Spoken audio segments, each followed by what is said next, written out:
Are we rolling? We are. Good morning, everyone. Today at Evil Iron Classics, we are going to clay this engine, which means we're going to take regular old hobby clay from the hobby store, which is also missing now. Oh, it's up there in that bag. And we're going to pull the heads off. We're going to install a new lifter on this reground camshaft. And I just made a spacer for it, so it's a solid lifter now. So our push rod will go down into here. And we're not gonna run it that way, obviously, but we need solid so we don't have a cushion. And a new hydraulic lifter will just be nothing in it, right? Sometimes the used one will be pumped up hard enough that you could probably use it, but that's not where we're at today. So we're gonna put this in on top of our reground camshaft, and we're gonna roll the engine over with the heads tightened down, but no head gaskets in it. So our clay will be on top of our piston, will come up, and then whatever actuation of the valves is happening after 2 turns of the crankshaft will have happened. We'll lift the head back off, and we'll just cut the clay where it's crushed, and we'll see how much clearance we have. I suppose there's all kinds of crazy measurements you could do and figure this out, but nothing's really easier than sticking a piece of clay in there and rolling it over. But this 315 Dodge was a polysphere engine, which means it only had one valve that was at the same angle as Hemi heads are. So that's why the heads aren't painted and ready to go, because I know I have to shave them. I know I have to get some compression up in this old engine. We're probably only, maybe 7 to 1, and we better get to 8 to 1 to make it just run better. These things were just notorious for not having any compression. I could put a taller piston in it. I could put a dome piston in it, but that's maybe $1,000 for a set of pistons, and the engine is in great condition. So I don't really want to take the bottom end apart for no reason other than to swap in a $1,000 set of pistons. And I also have a Blockmaster, so I could shave these heads for free. So that's what we're going to do. The big reason that we're not using a head gasket is because I don't want to buy two sets of head gaskets. When I roll this motor over with these adjusted correctly, we're gonna crush our clay down to, let's say our closest point is 250 thousandths, which is what I hope it is. Then we're going to take into account the head gasket, which is going to lift us up, so we actually have 300 thousandths of clearance. Then, from what I've read, we could take probably 75 thousandths off of this part of the head, and that will gain us at least 75 thousandths should gain us 2 points of compression, so we should be 9 to 1, which would be really great. The other thing is when you mill this surface, it brings the head this way. Well, now our intake doesn't really want to line up. Our intake bolts don't really want to line up because you're going to basically be under the intake. This bolt hole is going to come this way, and now I can't get a bolt in it. So there's also a formula for that. You can see right in this area, we can put that on the machine, and we can take some of this off. And different heads, different configurations have different formulas for how much you need to take from here to make sure your intake fits when you take so much from here. So this one is almost 2 to 1, but in the opposite direction you think it would be. This is, if I take 60 thousandths off of here, I need to take 120 thousandths off of here.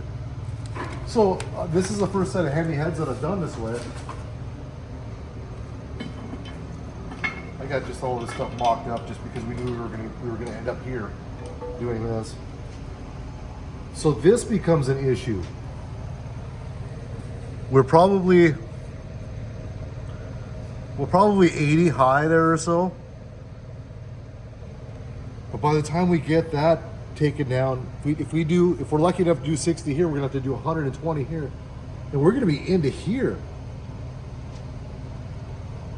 So it's sort of a deal where you just sort of have to play with it and figure out where these bolt holes can be drilled out the next size, and the ports will line up pretty fair even if we get it in the ballpark. We're not building an NASCAR engine here. We're building something that we want to run, fairly strong, and the guy's not going to put 100,000 miles on it. It's not going to make 1,000 horsepower. So we're just doing some old school stuff to it that will gain us the compression we need to make fair power. I imagine this engine was only 220 horsepower maybe at the very best. If we can get 275 out of it or 260 or whatever, those gains are going to be a lot. That the truck is light, but it's not exactly a performance engine. But we're going to make it that way with this reground camshaft and that compression, raising that compression. Quick show of the cam here. We have this has been reground by Barry Cams out of Lester Prairie, Minnesota. They've done quite a few camshafts for me. I prefer a reground camshaft by an old dude that's kind of cranky on the phone, because I like things that are old. I like old people. I like this old camshaft. I like that old engine. But there's only so much you can do with an old camshaft. The cores are really hard to get. So we sent in our original one, and what he did to give us more lift, as you can see, there's a point at which, if you made a camshaft, you can't have the lobe bigger than the journal. So there's a point at which you're out of lift. There's performance engines that have bigger, like a big block Chevy with a way bigger cam bearing in it, so the lobe can be bigger, and they do that with small block Chevys and a lot of racing stuff. But for this old school cool stuff, right, we send it in, and what he does is he grinds the backside. So this lobe used to stick out probably right to there. He didn't weld anything on here. He took away here, and that actually adds lift because it doesn't, if you can get the thing in the hole, it doesn't matter if the lift area is here or here or here or here or here, so long as you have an adjustable push rod. So when your camshaft, when your lifter is all the way in the hole, you just lengthen out the push rod. When it comes around again and pushes the valve up, there's more lift there. A lot of people, I think that the lobes, the bump side of the lobe is what gives you the lift, and it obviously does. But in an old camshaft, they're gaining it on the back. They're gaining it on the backside by taking this away.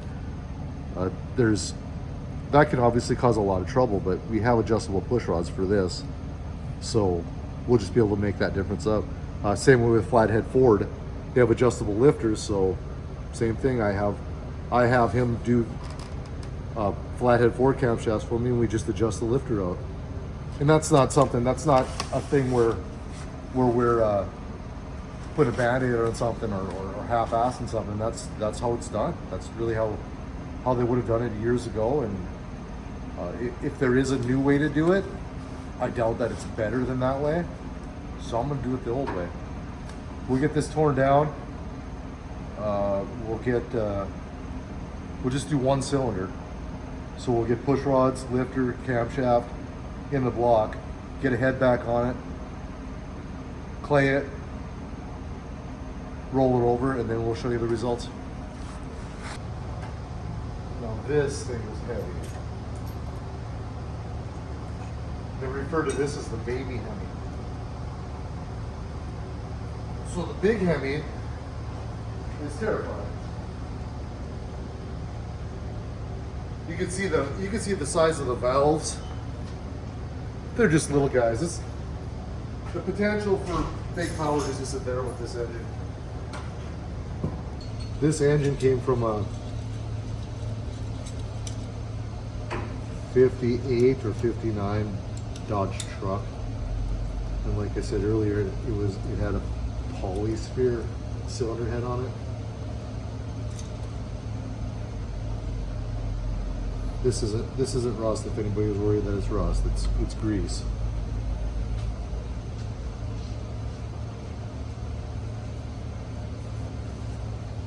And we'll do this cylinder over here,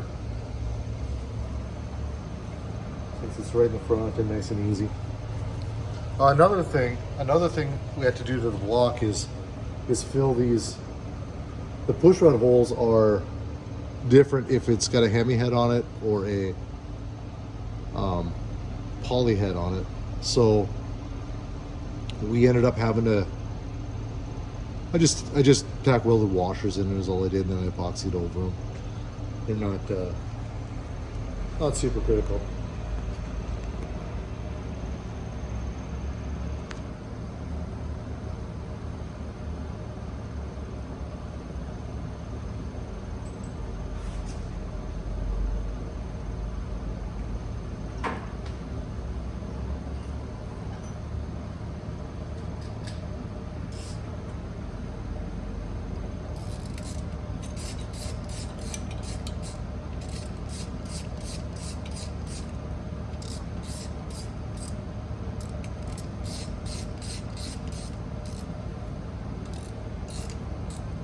It has this little trough here to collect oil and dump it right before the timing chain.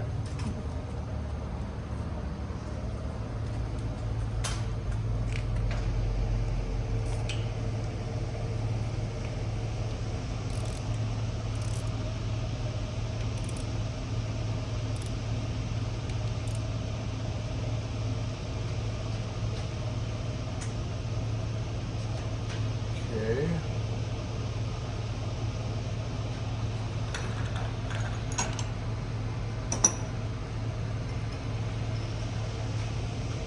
And this is similar to a lot of engines.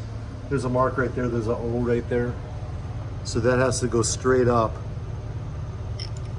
And then there's a little diamond right there, it looks like. That's got to go straight down. So right now our camshaft is half out.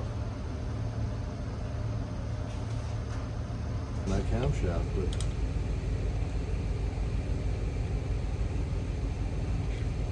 but I don't really remember.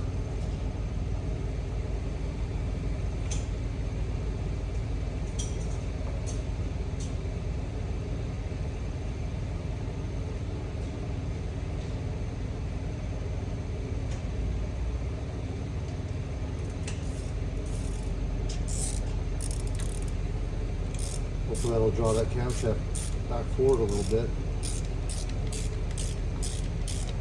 which it looks like it probably is. Yep, that's what's going on. Yeah, see, we needed a washer that was cupped.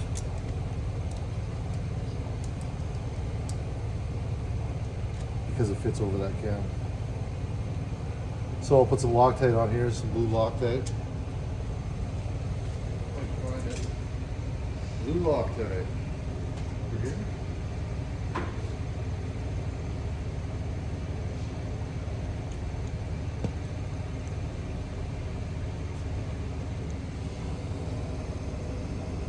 This engine I modified years and years ago, like shit, I bet 20 years ago, 15 or 20 years ago, I modified This is supposed to have a fuel pump eccentric on the front, because it would run a fuel pump off of the end of the camshaft. Well, that gets everything sort of ugly out here. And I was trying to put it in a 35 Chevy Coupe at the time.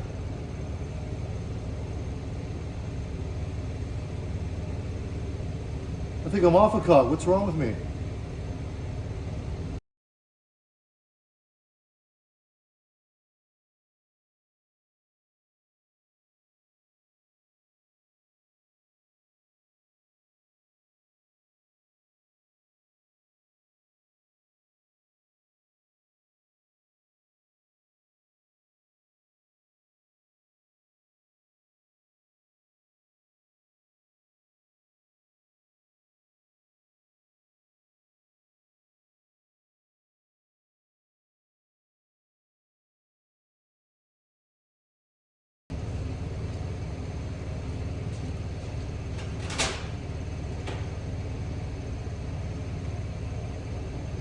Okay, so now we're ready to put our dummy lifters in.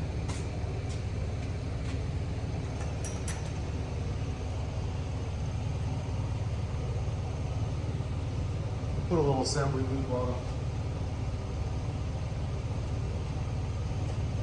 They're going to come back out and everything, but I don't really want to start the day with scoring the bottom of one of these lifters.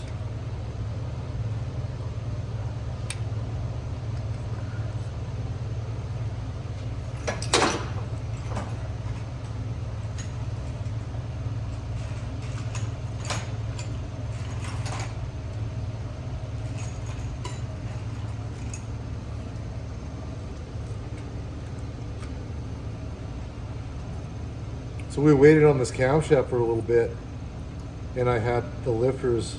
These are new old stock lifters that I bought off of eBay. And we waited a while, like I said, for the camshaft. And I have the inside of the lifters taken apart, and they're in my drawer of my toolbox. I was so afraid that somebody was going to come by and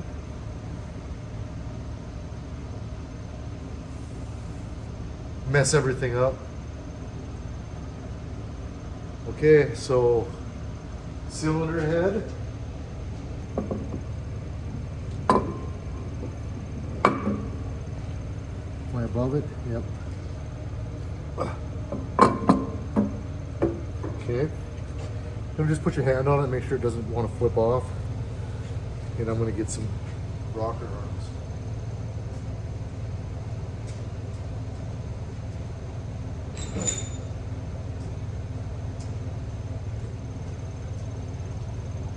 So I had these lifters, I had these push rods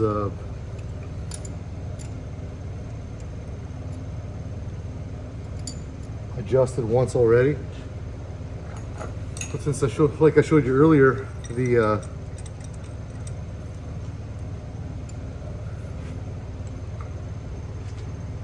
is that right?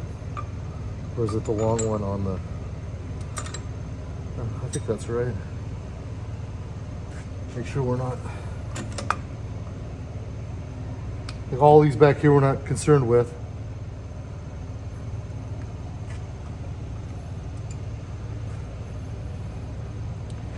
We must be up on this front lobe. No, we shouldn't be, not on top dead center. Huh, wonder what's going on there.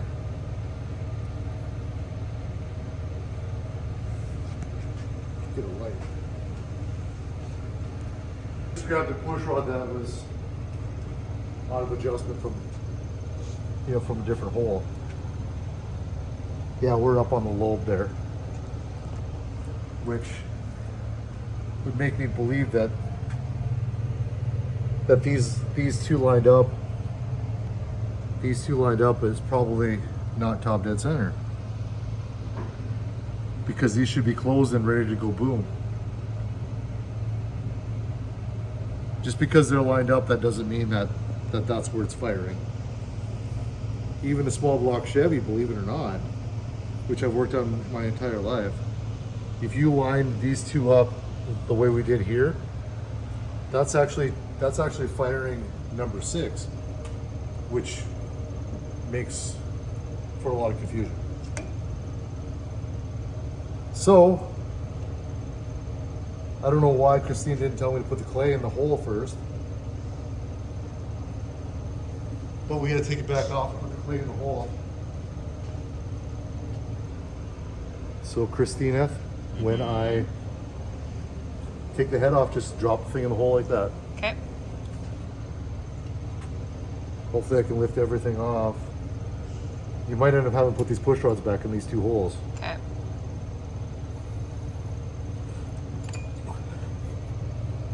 This one here? Nope. This one here? Yep.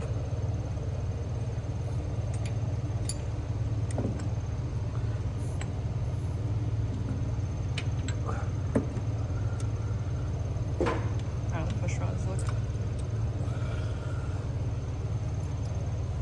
I think we're good. That looks like it might have been too much clay. And if it is, we won't be able to turn it over. I'm confused why the piston is at the top like that, and we have a valve that's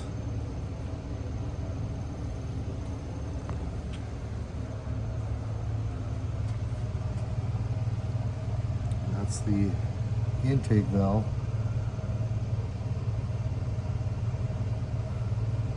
Yeah, we got to be on the exhaust stroke at number 1 with that, which is fine. That's not why we're here today. Kind of worried that we have too much clay in it. Look at the bottom of this.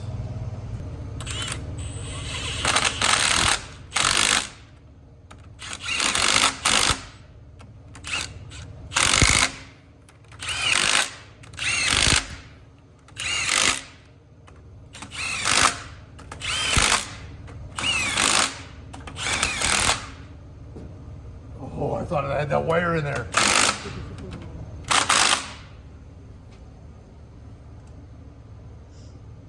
Almost watched a grown man cry.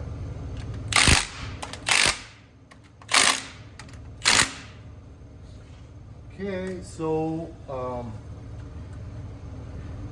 we gotta adjust these. It's nice that we could see the camshaft, so we can get on the base circle of it. And we'll adjust these push rods till they're 0 lash.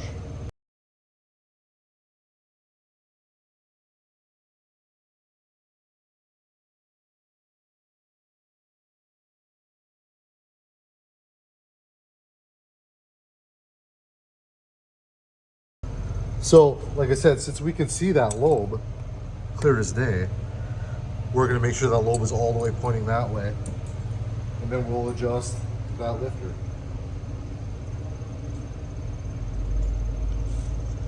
I don't know if this little ratchet's going to turn this. It should with only 1 cylinder hooked up. Nope, I got to go all the way around. So here we go up the ramp.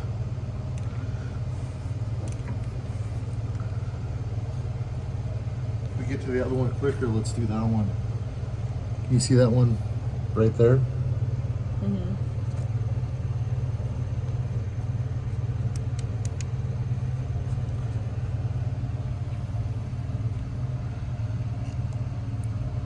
A little bit more, and I think we can get the, once we can start seeing the lobe opposite the lifter, then we're where we want to be.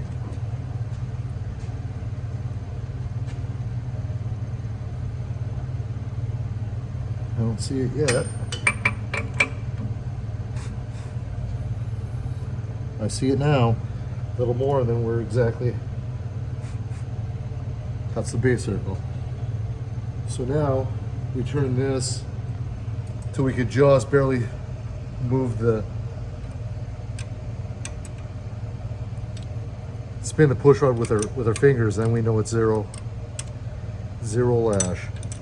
Right now we're holding the valve open a little bit.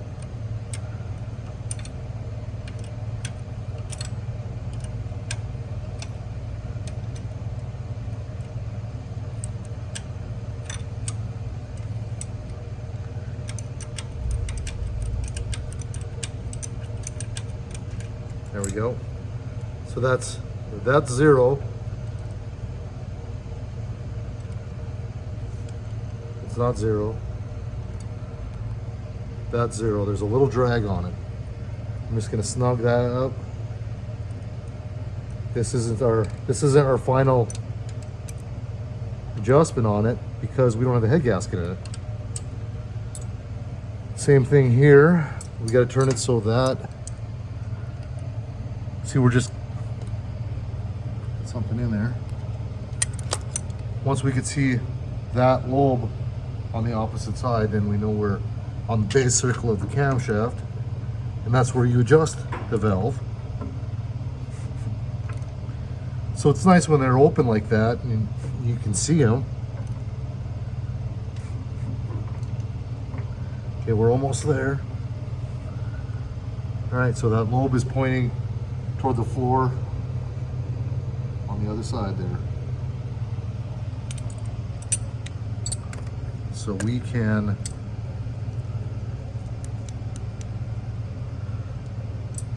back this push rod off. This one is hard to turn. I wonder if I could turn it with my fingers if I hold the...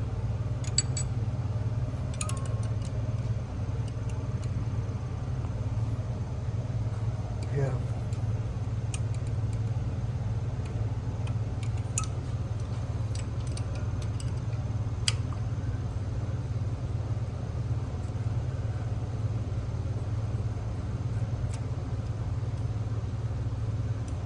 Okay, that's where we're at. I spun it all the way up till it spun free, and then I spun it till I could feel it snug.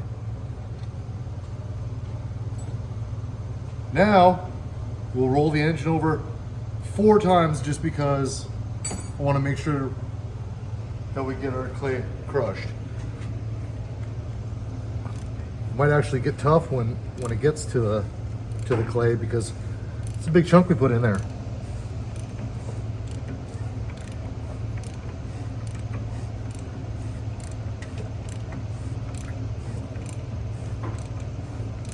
How many times is that? Just once? Once.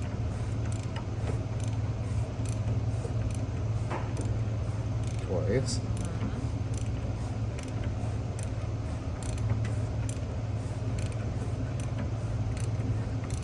3 times a lady. But that's my fucking song. That's my fucking song. You understand what I'm saying? Okay, moment of truth.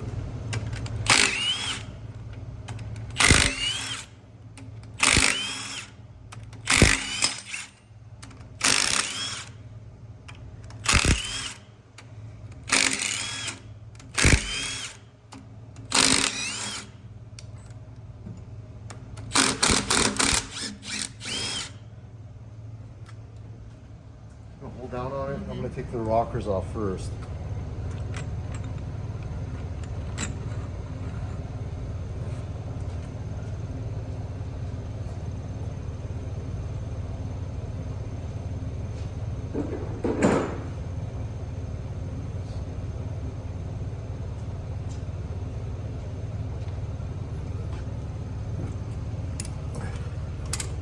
Take that push rod. This one. It can come off that way, can it? Okay, I don't know. No.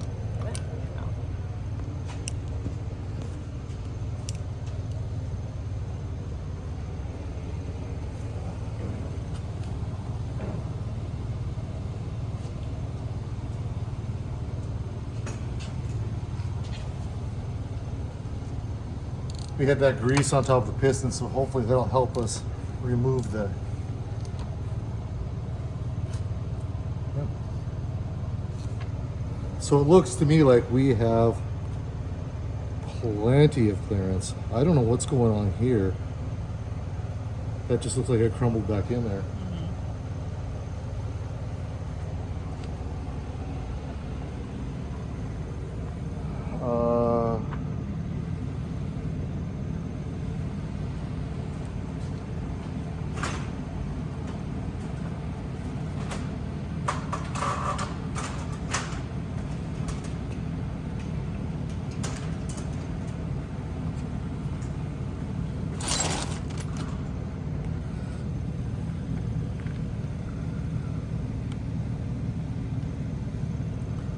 We got two blades here.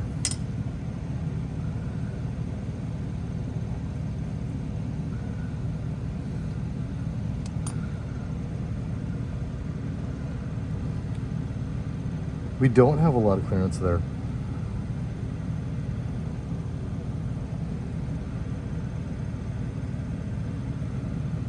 I think we're going to need to do it again and concentrate on that exhaust valve. Obviously we got a shit ton here. You can see the piston.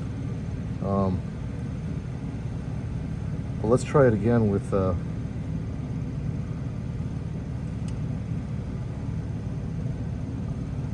clay around that exhaust valve.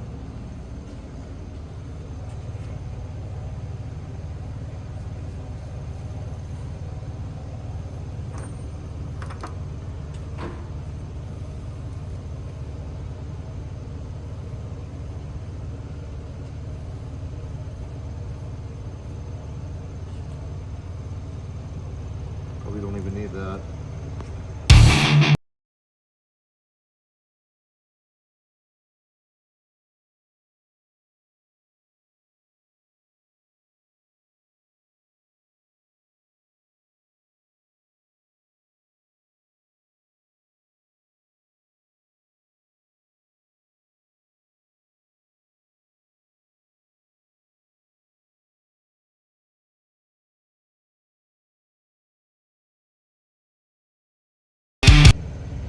Okay, we gotta cut it right through the bottom, the thinnest point of that, where it got crushed. Not sure if that's any better. I'm probably using too much clay, so it's grabbing the valve on the back, on the way back out. Oh yeah, we're good. So we're from here to that's where we would hit the piston. It's at this angle. So from here to here is 200 thousandths plus the 50 that that's going to be the head gasket.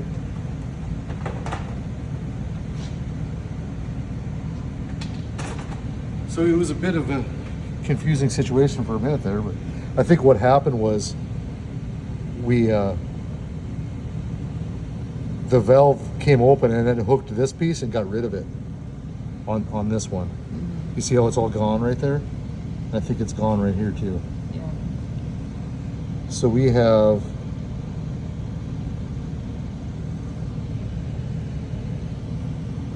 and we're gonna call that a 1/4 inch. 250 is a 1/4 inch. Yeah. 1/4 inch. Plus the head gasket's gonna bring everything up too. So we're safe to take off as much as we feel comfortable with and still able to seal the intake. As far as the deck surface goes, I don't think, I think we're gonna try 60 and that'll give us 120 off the intake. I don't think 60 hurts the deck surface. You know, at a certain point, you're messing with the integrity of the cast iron that's crushing the head gasket together. But you can see this stuff's old school, right? So this is, I don't know, 3/8 of an inch thick. So us taking 60 off isn't an issue. They're not. These heads could care less if we're taking, I bet, 120 off.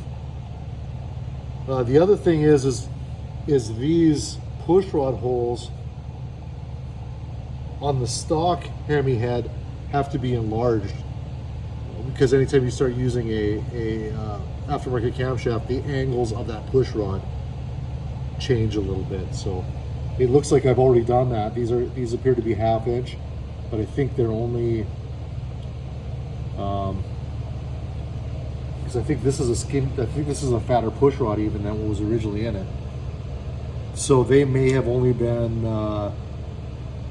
maybe 3/8 at the very most. But I've already done that. So we got a buddy in town here, Jim Swedberg, who's an expert on these Hemis, and he said, "You make sure you drill those out." And I said, "I will." apparently he I talked to him before, and he already had me do it. So we're headed to Park River. We're gonna put these on my Blockmaster machine. 60 off the deck surface, 120 off the intake surface, and they should go right on. Okay. But we don't have any clearance issues here really at all. The only thing we were worried about was this corner, but as you can see, once we did it again with just on the exhaust side, I think we were just pushing clay around in there. We just put too much clay in it, but there's plenty of clearance there.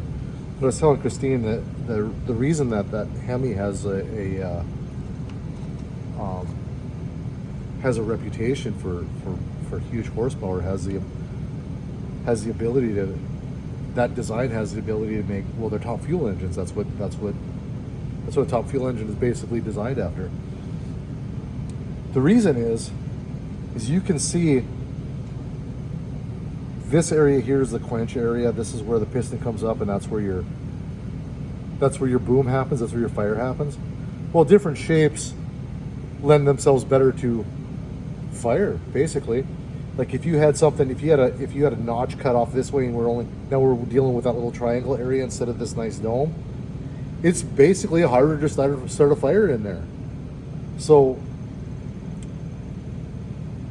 that's part of the reason that a Hemi head is so good, and you can advance the timing a bunch, and they also have a machined combustion chamber, which is pretty rare in the production world. They usually just leave them cast, but that casting is like bark on a tree that wants to start on fire on its own. So you don't want, for a super high performance engine, you'd like that as smooth as possible so it doesn't pre-ignite. It doesn't try to burn before it's time to burn. The other thing is the angle of these valves. That's where the Hemi name comes from. This is a hemispherical combustion chamber. We'll go over to the head.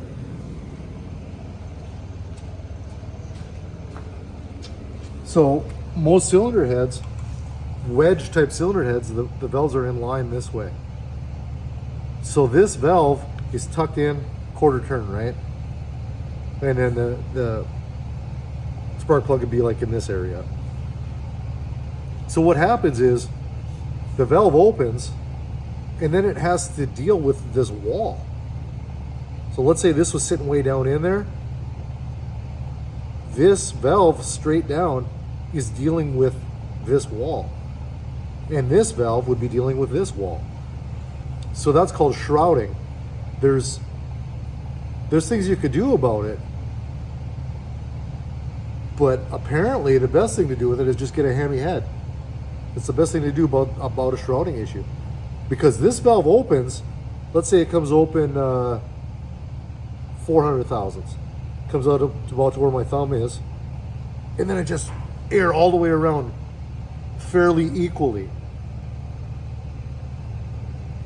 So the the ability for this thing to flow air is way better than a wedge head. That's why you see them in top fuelers. That's why like very high performance imports and everything. That's all Hemi head. That's it. So we're in Park River now. This is my old Blockmaster, made by Storm Vulcan. It's probably made in, I would guess, the 40s and 50s, which is mostly what my equipment is. The hone is newer, but for the most part, I like the price of old stuff, and I like the durability. This is the wear point on these. This will move along. This will head on over the surface. So long as you have a good surface here, and you keep this lubed, you keep this fairly clean, you're not gonna wear the thing out. Especially how often I'm not just standing here doing this shit all day. You know, it's not a production shop. We just build fun projects and fun motors. So, not to say it's not very important machine, but it's not something that is going to get used so much that we're going to wear it out.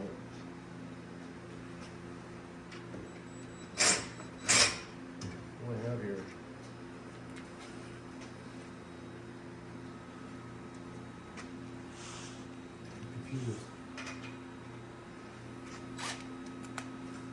I'm confused. What was just on that thing?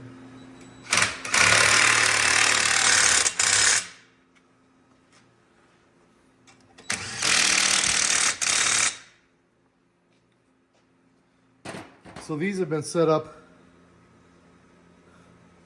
prior to when I got it even. There, you can see there's shims under here. So these two grooves that the shaft sits in are exactly parallel to this. Right now I have a shim under it, so I'm gonna pull that out. So never mind any of that.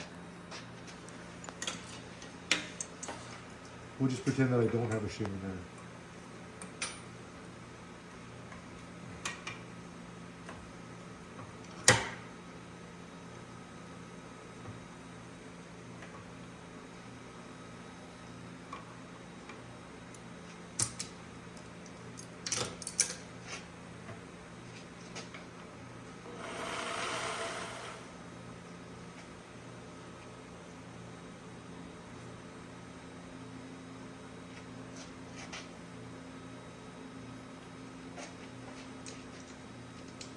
Get rid of that shim because it doesn't need to be in there.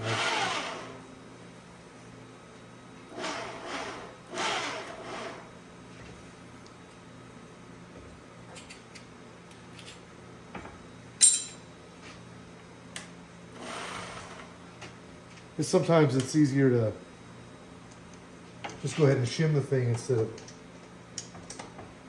of trying to change these or you know, you get so close and then you're sort of like, oh, I gotta go up a 1/16 of an inch, so I just run them things in there when that's the case. So you can see this surface is flat. It's even milled right out on the end here. So when we bolt this up flat, it has a good spot to anchor on.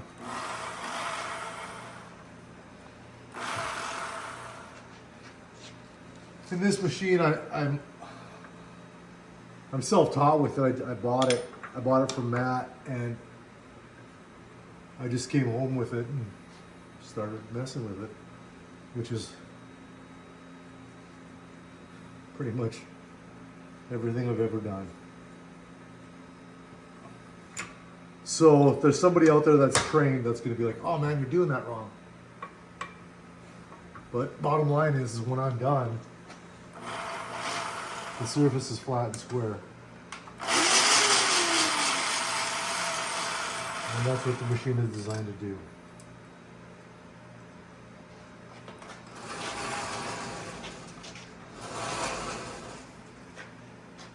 So,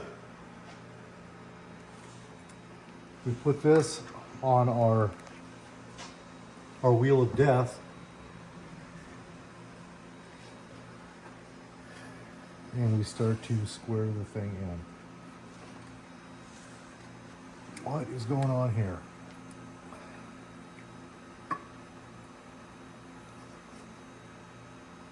She is on there, but good.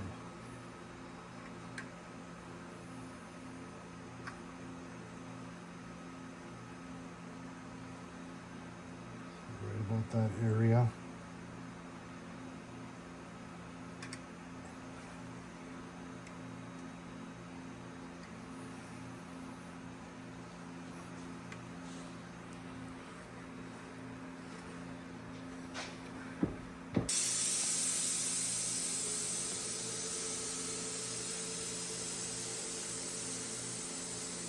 So we'll zero it on this end.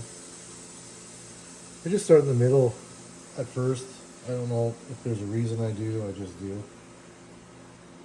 So put this way out here so we don't hit anything on the way over. And now the goal is to get this side about where that zero is. And somehow we're only a couple of thousandths off. Move it over here. We end up going uphill with our numbers. And we go downhill with our numbers there. So we can dial that out like that.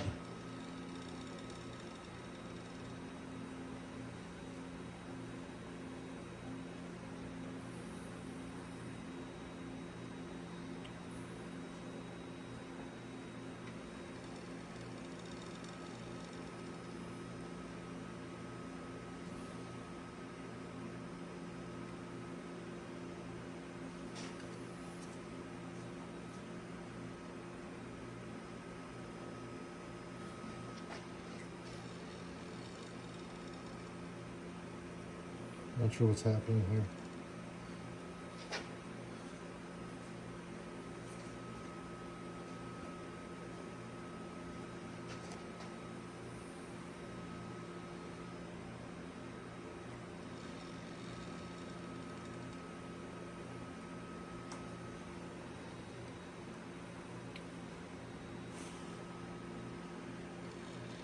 You know, we can have a low spot here on the cylinder head somewhere too, which I think we do right there.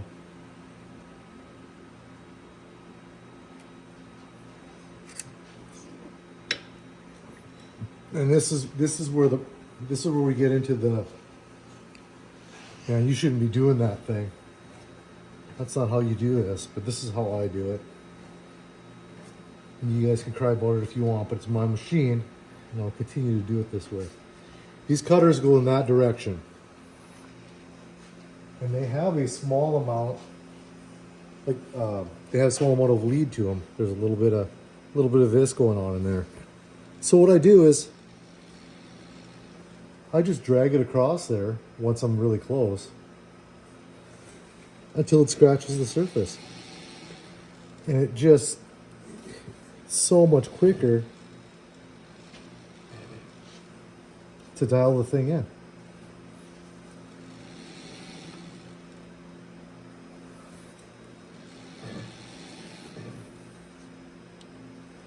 And I'm probably dulling those things some, but I've had them on there for 3 years now, I think. And they still cut aluminum almost like a mirror.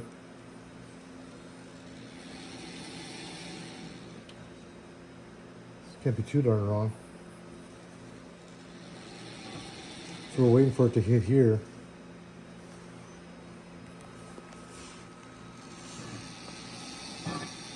There we go. So you can hear that it's kind of an even. Now if we go to the other end, so what I do is then I zero this, so we know what our height is. This is up and down. So we'll lift it up some, and then we'll get back to the other end of the head. This type of machine only goes off of, you know, whatever. If this has been resurfaced once before, and it's not exactly square this way or this way, we're only cutting the surface that was already there. So it's a possibility that we're not catching what was going on there. So right now we are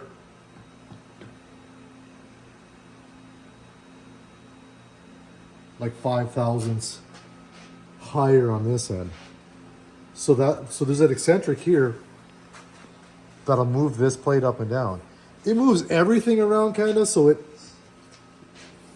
when you move this, you're still doing a lot of work to get it exactly right. That shouldn't have happened. Yeah, you're still doing a lot of work to get that exactly right.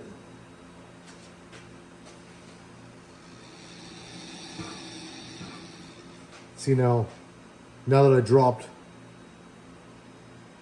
I raised this side, now we're low over here, so gotta back that out a little bit. It's just sort of the more you do it, the easier it gets.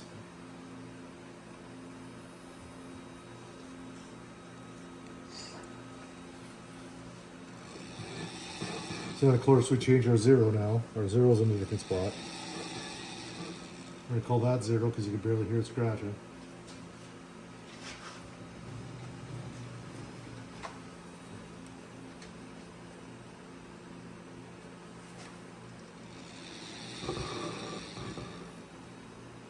Maybe a little bit high now.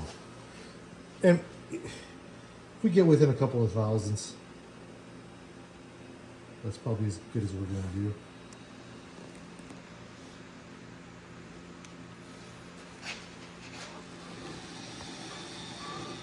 Okay, we're barely touching now.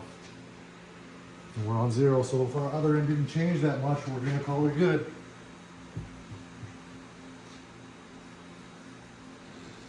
Yep, I think we're going to call that good. It's a little heavy on this end.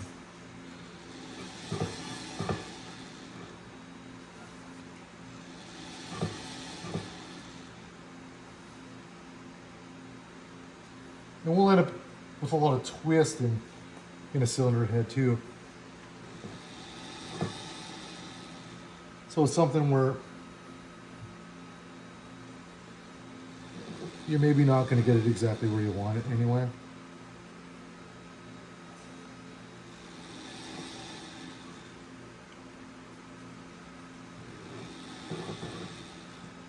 But that is easily close enough. So here's the other thing that I do that's probably something that I made up along the way. When I first got this machine, I know there's a tie down that you're supposed to use that's a turnbuckle.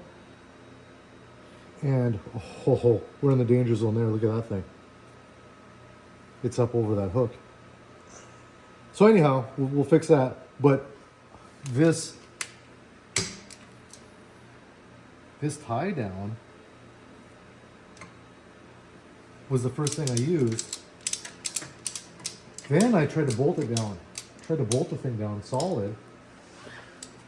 And I ended up with chatter on it. I think it was just bolted down too hard, right? So I just went back to that thing and it's been fine ever since. Whether that's the right thing to do or not, don't know.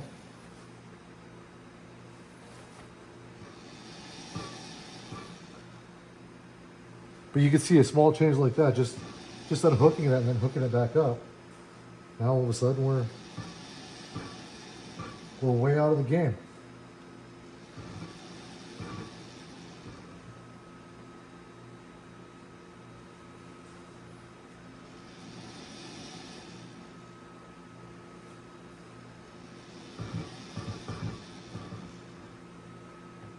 Up a little bit, move down a little bit.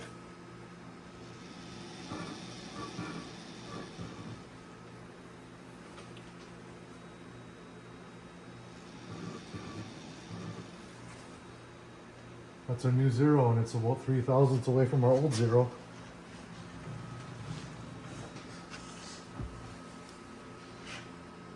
That would have been a catastrophe, though, to have that thing come down that hook, and then we've been screwed. All right, we're good. So we know where our zero is. We'll start with like probably a 4 or 5 thousandths cut. Man, are those studs too high? We don't want to hit those. Yes, right? Yep. So we got to get those out. We're putting new ones in, so hopefully we can just back them out and then it won't be an issue.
move it up just a little bit with it, because the first pass, you don't want to run into anything that you shouldn't have. This thing's been upgraded with this feed. It was that way when I got it, but it used to have a series of pulleys to move this across the cylinder head. I can move this over, Christine.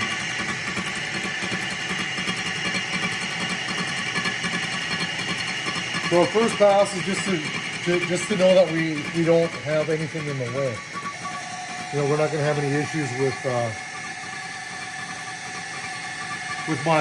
my setup.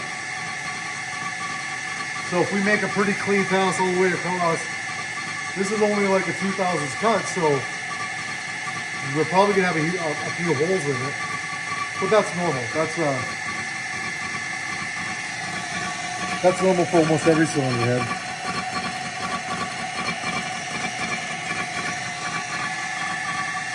Like this thing will take a swipe off the deck of an engine on it, like on a Chevy, and not even remove the stamping, the number stamping. So it's pretty precise for an old girl.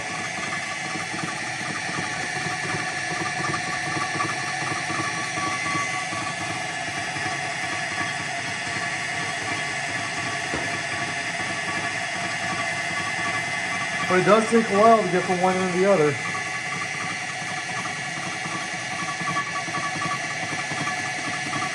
And it does require some horsepower to take more than about we used to have this big line bore machine which bored the holes where the crankshaft lays, and it came with an old instruction manual, right? And it said right in the instruction manual to not lean on the machine. Now that thing weighed, well, if it didn't weigh 2,000 pounds, I'd be surprised. And they don't want you to lean on it because it can change the cut. I don't know if you can see right here. See where my fingernail is? That's when I push down. So there's flex in all of this stuff. It's just minimal. So just like we thought, we're probably lowest right in here. None of that matters because we're taking it right down. We're gonna take 60 thousandths off of it. And that was 2 thousandths pass. So I'm gonna start taking a 10 thousandths pass. Slow the speed down a little bit because it's pretty speedy. And then we're gonna have a whole day of watching this thing pass. Can you set a timer and see how long it takes to go the whole way? I don't think I've ever timed it. Put it at 6 out of 10, 60%, I guess. The slammer in gear. We're not moving yet. There we go.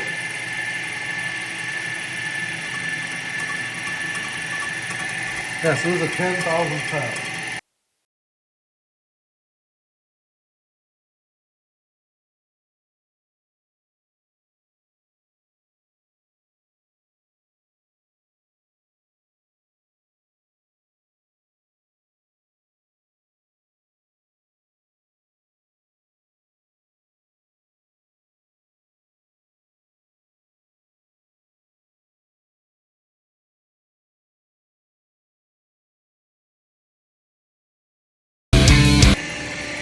Now that's pretty much a perfect surface for a head gasket to seal on.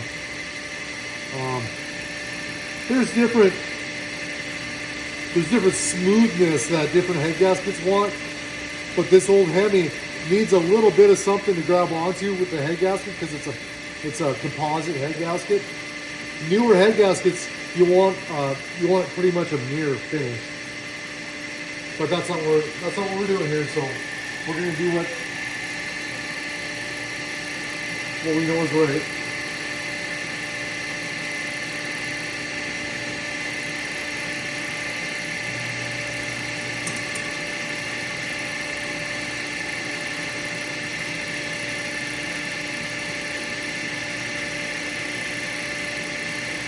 So So what's happening is the deeper we go, the volume that it takes to fill this hole gets less. Therefore, that when the piston comes up, it's crushing about the same amount of air into a smaller space. And that's your compression ratio. 10 units of air into 1 unit of air. So if this was basically gone, we're still going to take in roughly 10 units of air and crush it down to less than that, which makes your other number same as putting 11 units of air into one. And then just always use the one, right? However many units into one. So we started with 7 to 1. By the time we get down halfway between this valve and this, we're going to be, I'm not going to take the time to CC this head. You fill it with water and you measure how much water's in the hole. We're not going to do that. All we know is about 30 thousandths, 25 or 30 thousandths is going to gain you almost a full point of compression. So we're going to go, I think we decided we're going to go 50 now, just because I don't want to get into this valve line. I don't want to get to the point where we're close to that valve seat. So we'll end up with over 8 to 1 compression, probably 8.5.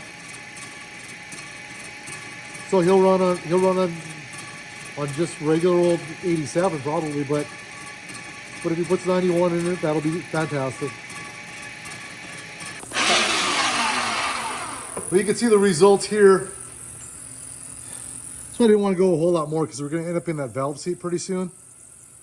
So let's leave it alone. We got 52 thousandths off of it. We'll set this one down over here. And since we're set up to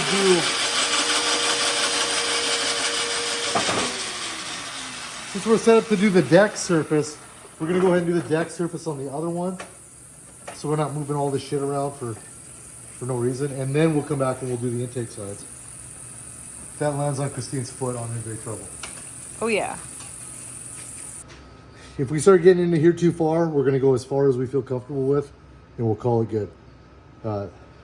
This angle is going to stay the same, so the intake will bolt down so long as you can get the bolts in. What we're worried about is that we're bringing it so far this way that the bolts are going to get too far inward. The bolt holes are going to be too far inward to the intake. But if we take like it's probably drilled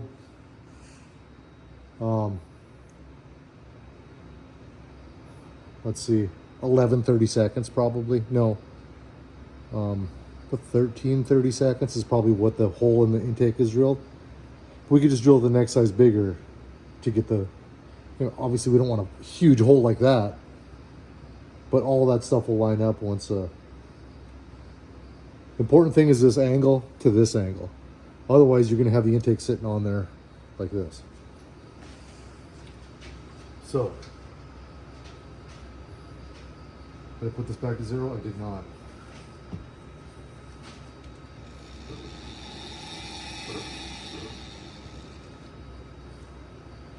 Just like before, 2 thousandths pass. See if we can make it look pretty. That's tight. Those are tight.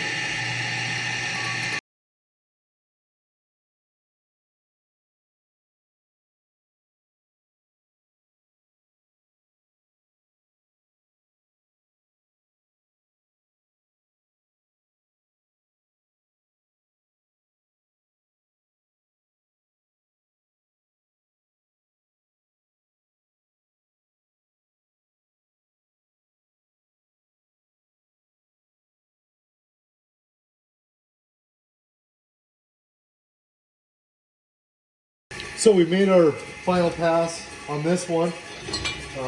You can see the intake surface. Now, none of this was touched before, so we've taken a lot.